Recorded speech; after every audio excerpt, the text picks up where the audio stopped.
नमस्कार, आपण पाहत आहे भांडा फोड न्यूज. एका दमात भ्रष्टाचारी कोमात.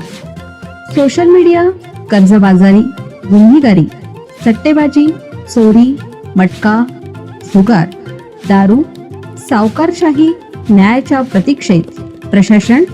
भांडाफोड न्यूज. एका दमात भ्रष्टाचारी कोमात. 16व्या वर्षी घर सोडलं, 2 वेळा स्मृतिभ्रंश. एका अपघाताने सगळं जुनं आठवलं. 32 वर्षांनी युरोपातून पुन्हा बीडला परतले. अत्यंत हुशार आणि होतकरू मुलगा, पण एका हट्टापायी त्यानं आपलं घर सोडलं. घरापासून शाळा लांब होती, त्यामुळे रोज पायपीट करावी लागायची. त्याने वडिलांकडे सायकलचा हट्ट केला, मात्र वडिलांची परिस्थिती अत्यंत हालाकीची होती. जेमतेम घर चालत होतं. अशा वेळी त्यांनी आपल्या मुलाला समजावलं, मात्र प्रकाश हट्टाला पेटले.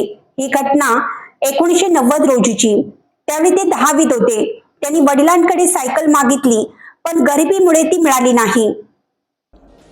दिल्लीला जात असताना चोरट्यांच्या एका हल्ल्यात प्रकाश यांनी आपली स्मृती गमावली. आपलं नाव, गाव, आई वडील, गाव काहीच आठवेनासं झालं. त्यांना एका आश्रमात ठेवण्यात आलं. तिथे पुन्हा हॉटेल मॅनेजमेंट करून त्यांनी कामानिमित्ताने अनेक देशामध्ये भ्रमंती केली. स्मृती नसतानाही गाठलं युरोप.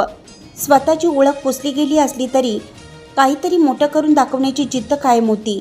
एका आश्रमात वाढलेले प्रकाश आपल्या कर्तृत्वावर थेट युरोपमध्ये पोहोचले. जगभर फिरले, पैसा कमवला, पण 32 वर्षांच्या या काळात आपल्या जुन्या आठवणी मात्र ते कायमची विसरले होते. त्यानंतर नियतीची चक्र अशी काही फिरली की चमत्कारच म्हणावा लागेल. डिसेंबर 2024मध्ये माल्टा येथे वास्तव्यास असताना झालेल्या एका भीषण अपघाताने चमत्कार घडला. उपचारादरम्यान 32 वर्षापूर्वीच्या सर्व आठवणी अचानक जिवंत झाल्या. सोशल मीडियावरून कुटुंबियांना शोधलं. स्मृती परतताच प्रकाश यांनी आपल्या कुटुंबाचा शोध सुरू केला. सोशल मीडियाच्या मदतीने चुलत भाऊ सुभाष जाधव यांच्याशी संपर्क झाला आणि तब्बल 3 दशकांनंतर हरवलेला मुलगा सापडल्याची बातमी वाऱ्यासारखी पसरली.